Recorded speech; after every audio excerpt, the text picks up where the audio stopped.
Estamos no Instituto de Informática da Universidade Federal de Goiás. Aqui, pesquisadores desenvolveram esse sistema que classifica automaticamente mensagens com traços de racismo no Twitter. 55% é a taxa de brasileiros que são negros. 7.716 é o número da lei que diz que racismo é crime, assinada há 30 anos no Brasil. 106.739 é a quantidade de mensagens com traços de racismo que foram postadas no Twitter, só no intervalo de 4 meses e em língua portuguesa. A gente teve uma ideia de atacar um problema que, infelizmente, é recorrente ainda no Brasil, que é o racismo.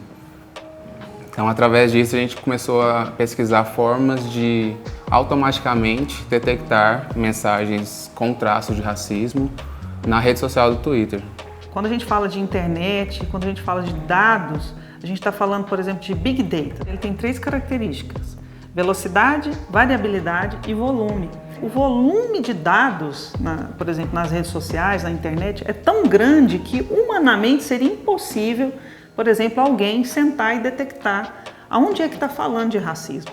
Quando a gente fala de redes sociais, as pessoas hoje têm um campo aberto para poder deixar suas ideias, para falar o que pensa, inclusive coisas que diminuem outros, que trazem constrangimento a outras pessoas. Por se tratar de algo que é crime no nosso país, que não é algo que a gente queira que siga adiante, né?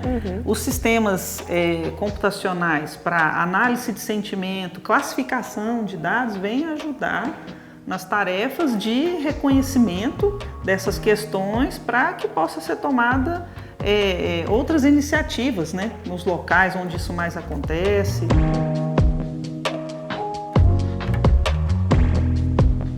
O primeiro passo dessa pesquisa é a fase de coleta de dados. A gente fez essa coleta de dados com base em termos que a gente observou em estudos de casos de racismo que aconteciam diariamente, a gente via no jornal, e através de um questionário que a gente desenvolveu que perguntava para os respondentes se eles já haviam presenciado algum caso de racismo em redes sociais e, se sim, o que caracterizava aquele caso como sendo de racismo. Foi um questionário respondido online. Isso. Vocês conseguiram muitas respostas? Basicamente, o bastante para a gente conseguir delimitar a busca de dados.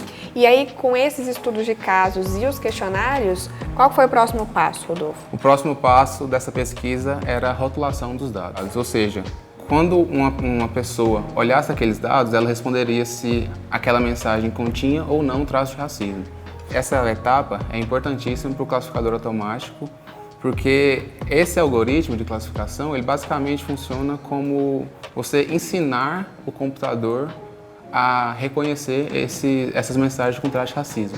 Então ele precisa de dados para aprender. E a partir do que os humanos disseram ser ou não ser racismo, é que a máquina aprendia para poder detectar depois. Isso, exatamente. É um sistema. Isso.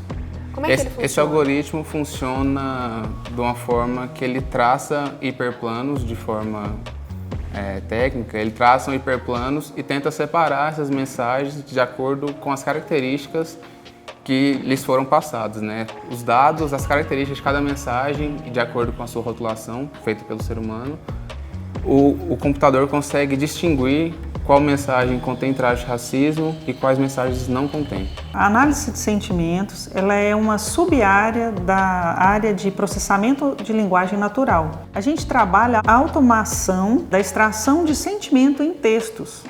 O sistema, usando inteligência artificial, vários algoritmos, ele consegue aprender o sentimento que está no treinamento, né?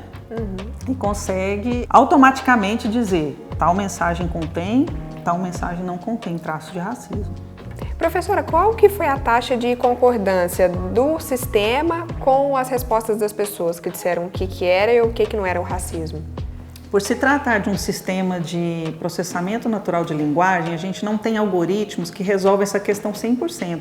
Ou seja, que pega um texto e fala com 100% de certeza: esse texto contém traços de racismo, esse outro não tem traços de racismo. Então, vou te dar um exemplo.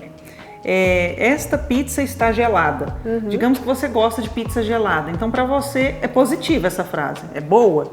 Para mim, eu já não gosto de pizza gelada, então para mim é negativo. Então nós temos aqui um conflito sendo humanos. Então agora você pensa nisso num modelo computacional que tenta imitar o que os humanos estão pensando. Então a taxa de acerto aí nós temos em algoritmos muito bons aí 79%. No nosso caso nós alcançamos 73% de acerto. Porque o racismo ele vem de várias formas e ele pode vir de forma explícita, mas também pode estar implícito dentro da mensagem. Então, isso foi uma coisa que a gente percebeu, que até o sistema, o algoritmo, ele tinha dificuldades de interpretar às vezes essas mensagens, mas assim como os seres humanos também tinham dificuldades em, ao ler uma mensagem, saber se ela continha traço de racismo ou não. À medida que a gente for aperfeiçoando, por exemplo, um sistema como esse para identificar racismo pode ajudar a combater e punir, na verdade, no futuro quem está cometendo. Sim.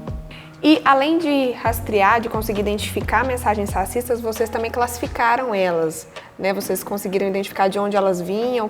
Conta mais pra gente o que o sistema conseguiu fazer. Bom, uma das características que a gente tentou traçar era saber de onde essas mensagens estavam vindo. Na coleta tinha uma característica de cada mensagem que era a geolocalização dessa mensagem, de onde essa mensagem estava sendo enviada. A gente conseguiu fazer alguns levantamentos que podem ter várias hipóteses para por que isso aconteceu, mas a maioria das mensagens vinham das regiões sul e sudeste e menos da região do nordeste e norte. A gente levantou várias hipóteses de por que isso poderia acontecer. Uma possível hipótese para isso é a questão de, nas regiões norte e nordeste, você tem a maioria da população negra, de acordo com o censo do IBGE. E nas regiões sul e sudeste, você tem minoria de população negra. Essa foi uma das hipóteses levantadas na pesquisa. A outra hipótese, que também pode explicar, é a questão do acesso à internet nessas regiões. De acordo com a pesquisa, a gente percebeu que as regiões sul e sudeste, né, tendem a ter mais acesso à internet do que as regiões nordeste. Então, isso também pode ser uma explicação de por que havia mais mensagem dessas regiões do que em relação às outras.